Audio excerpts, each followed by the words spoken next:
Okay, in Google Presentation 5, after you've learned the basics of creating a presentation and you have something beautiful to share, you can present it in real time or post it on a website or send the URL somewhere. So there's a variety of ways you might want to present and publish your presentation. This is how you do it. So you're done with your presentation and you want to view it.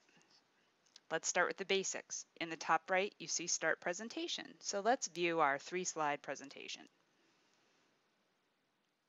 At the bottom left-hand corner, you can see these tools here. That full screen is here. The options are here. If I click here, I can get a list of slides. So if I had a 30-slide presentation and I wanted to look at slide 32, that would be a good way to bounce to it. But I'm just going to play through it.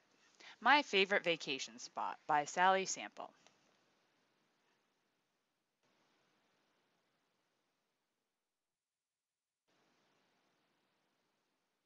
So it beautifully, everything you chose in the previous tutorials, the cube transitions, the animations on slide 2, everything that you had asked it to do is there. So if you click now, if you were to have shared this, or if you were in this right now and you wanted to edit it, you could open Editor, you can open speaker notes and start annotating each slide, print it, download it as a PDF, or download it as a PowerPoint show or PowerPoint. So there's a lot of options right there to share and use your presentation.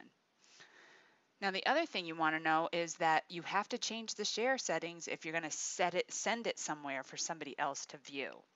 So let's go and change those share settings now. I'm going to make this presentation public because I don't want any chance that somebody's going to want to view it and they can't. So I'm going to make it public on the web. I'm also going to share it with another editor. So I'm going to add AllisonMonica@gmail.com as an editor. And I'll notify her and I'm going to send that out. And again, I'm going to be asked if I want to share outside my domain, and I'm going to say yes. And I click on Done. Finally, I may want to embed this on a web page. And if I'm using a Google site, I can simply be in the Google site and click on Insert Presentation and drop it in from my docs.